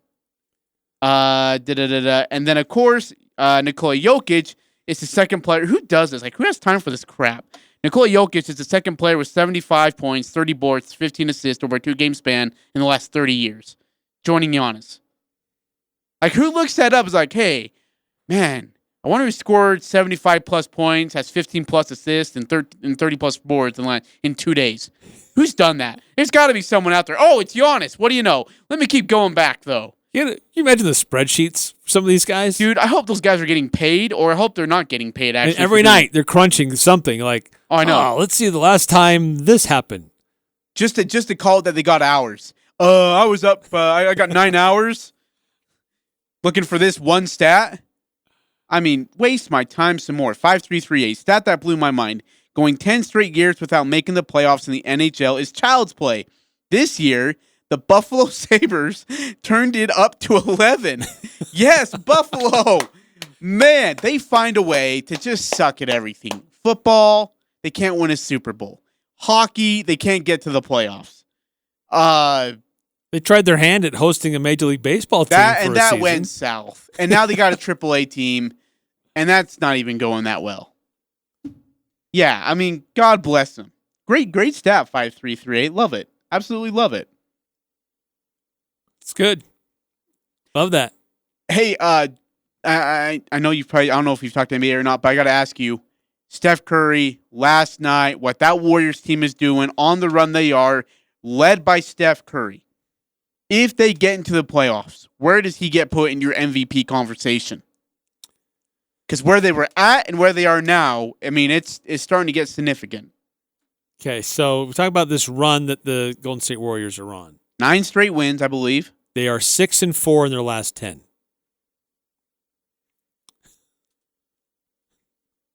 So Steph Curry is on a run, but I don't know that I'd be willing to say the Golden State Warriors are on a run.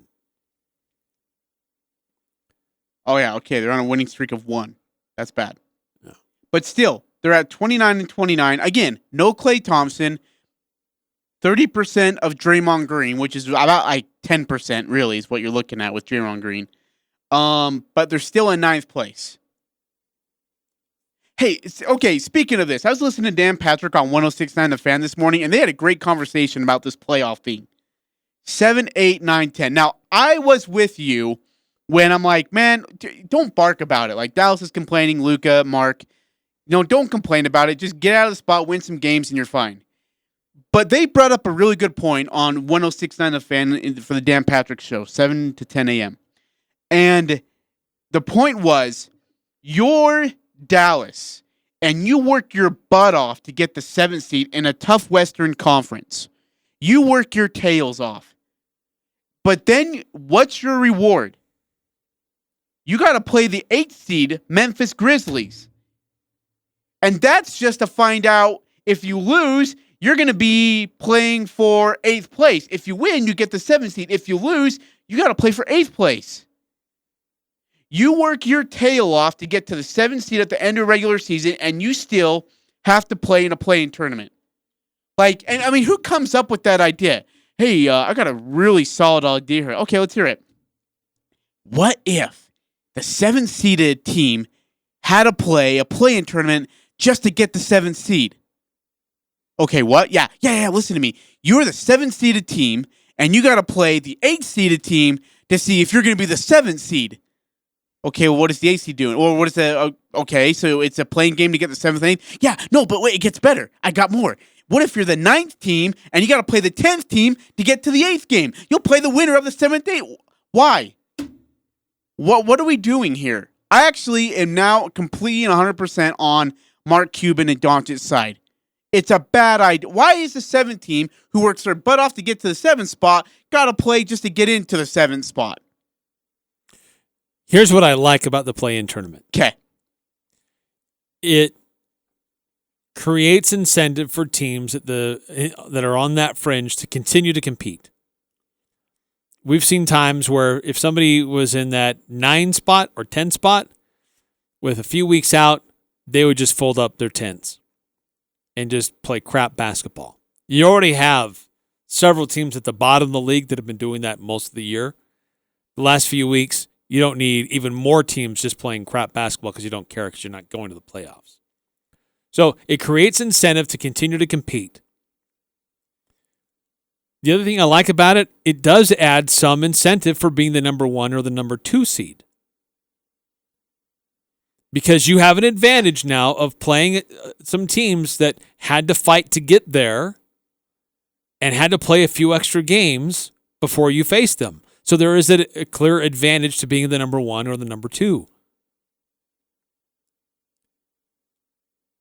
Okay, but and in the West, it's been so tight between 7 through 10. Yeah, but you're saying it helps to compete? They're competing just to be in the 7th spot in a tough Western Conference. What do you mean it helps them compete? Look, if you're in the 7th spot, you're not that far from being in the 6th spot. Yeah, but okay, if you finish in the 7th spot, why do you get punished for that? Why do you get punished to have to play the 8th team, and if you lose that game, you got to play another team to get into the 8th spot? I mean, that makes no sense. Why are we rewarding the 9th and 10th place teams? Well, that's because that's what we're doing. We are punishing the 7th and 8th seeded teams and rewarding the 9th and 10th seeded teams. Why? Usually because it is a tight race, and we create incentive for teams to keep fighting. Look, the difference between number 7 and number 10 in the West is 2 games. Mm-hmm. In the East, decidedly different. It's 4.5 games. Excuse me, no, 6.5 games. Very different story in the East. But for that 10th spot, look, Chicago is currently in the 10th spot. Okay. Washington, tied. Toronto, half a game behind. So you're giving incentive, an opportunity, a glimmer of hope for essentially 12 teams in the East that they could be in the playoffs. But should we be giving them that glimmer of hope? If they can't win in the regular season, why do we give them a glimmer of hope at the end? What's the point? Do you see what I'm saying? Like, I mean, again, you finished the 8th place team in the Eastern Conference. Okay, you probably should have got 7th or 6th, but you didn't.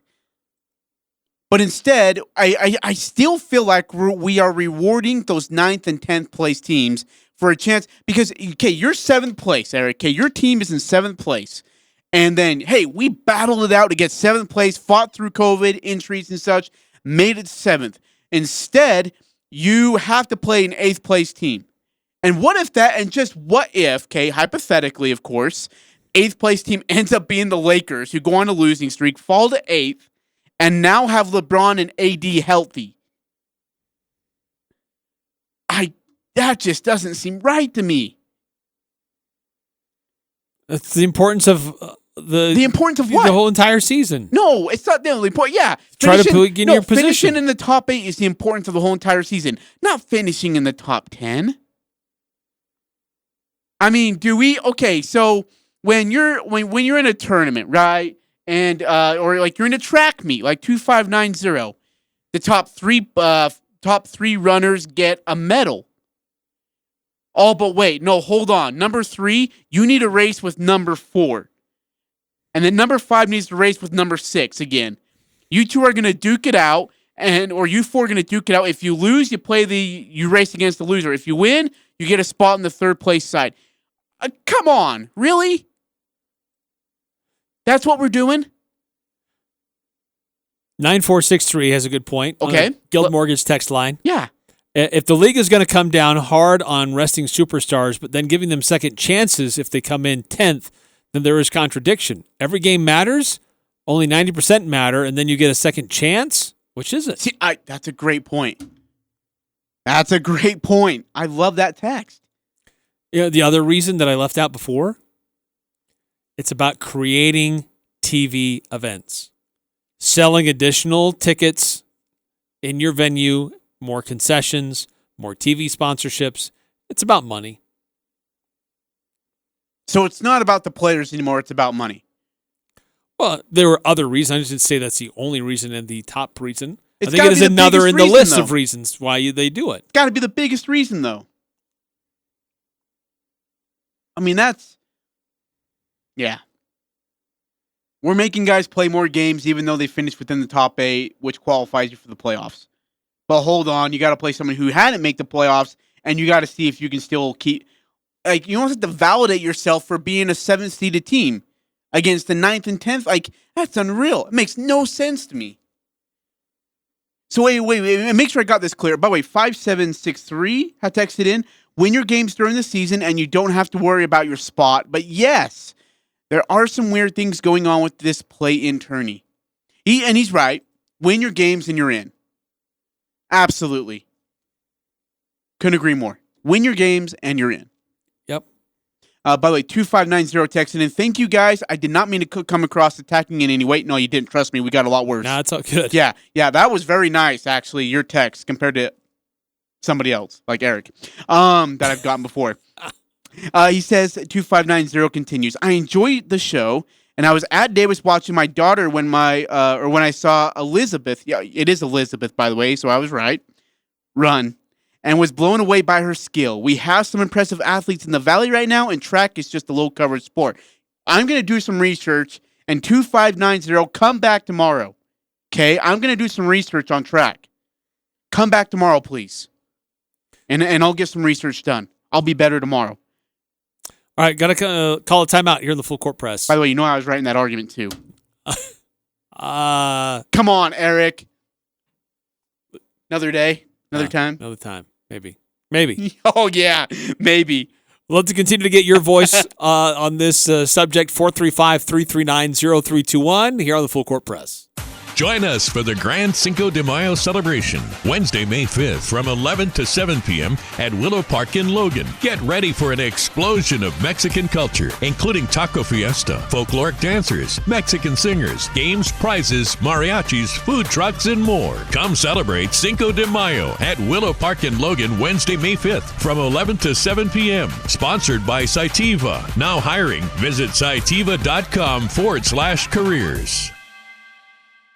Hi, this is Ashley with LSS Insurance. Have you heard? The marketplace is making major changes. Improvements to affordability through the health insurance marketplace by increasing financial assistance, lowering your premiums, and more generous cost sharing to lower your out-of-pocket max. If you have coverage, come in to see if you can save even more. Never applied? We can help. Go to lssins.com or call 752-9493. That's 752-9493. They can put your logo on it because that's what they do at the Logo Shop. They can put your logo on anything from pens and mugs to golf balls and clocks. The Logo Shop is also the place for your team shirts and uniforms. So if your team wants to look good, call the Logo Shop and order your team uniforms today. Colors, logo, and everything else looking just like you want it to. Get your team shirts and uniforms from the Logo Shop. Call them to get a bid or just drop by 40 South Main in Logan. The Logo Shop. Logo stuff. The Logo Shop. Better weather, longer days, and the urge to get outside. Spring has sprung. Hi, I'm Jay Broadbent with Alpine Home Medical, and we'd love to help you scoot into spring and enjoy $200 off our high-quality scooters. Bringing wellness home is our motto, so also enjoy $200 off our best-selling lift chairs. For locations and information, visit us at alpinehomemedical.com. Alpine Home Medical, we bring wellness home. Visit alpinehomemedical.com. Another Full Court Press show is coming to a close, but you can find them on Twitter. Follow Eric Frandsen at eFrandsen and Ajay Salvesen at Ajay Salvi. If you missed today's episode, find it on 1069thefan.com or wherever you get your podcast. The Aggies, Jazz, high schools, even the Pee Wee's T-ball team. It's the Full Court Press on Sports Talk Radio, The Fan.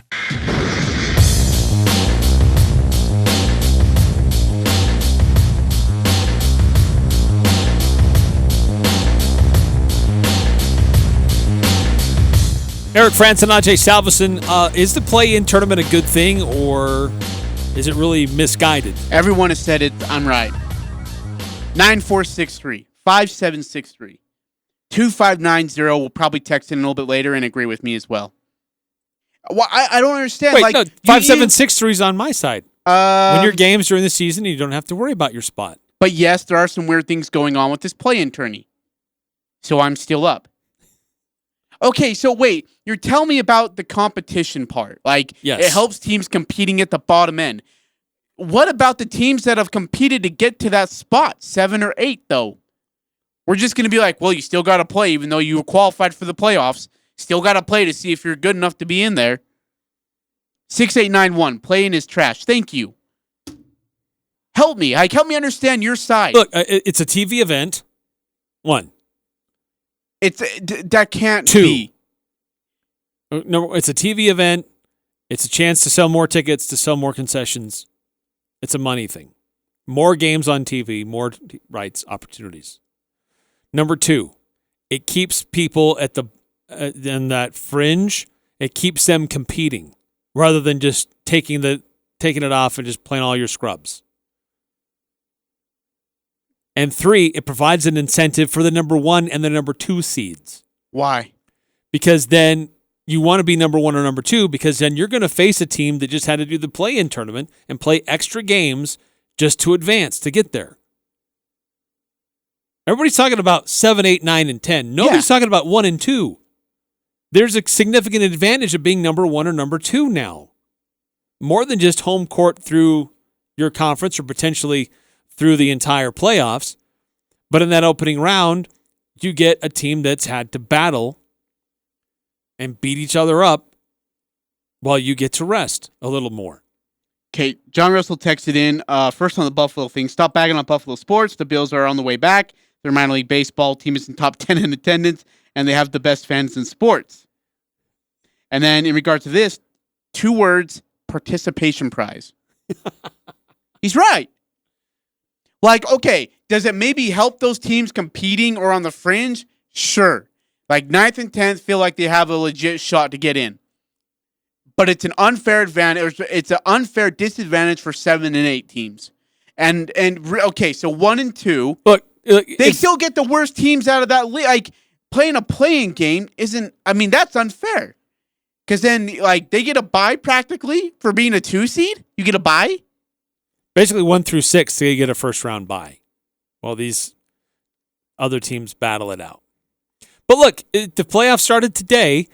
Because of the play-in tournament, we would get to see Steph Curry in the playoffs. Oh, so that's what you want. Under the other circumstances, we would not see Steph Curry in the playoffs. Why? Okay, but here's the thing. Do you want to see Steph Curry going solo by himself in the playoffs? That's what you want?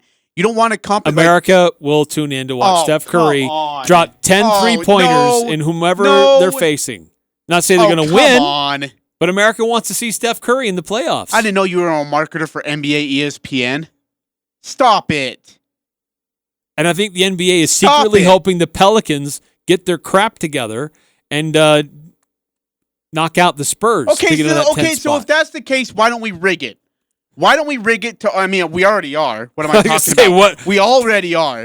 Aren't you an advocate that this is already taking place? Yeah, it has been for a long time? I really do. I absolutely do.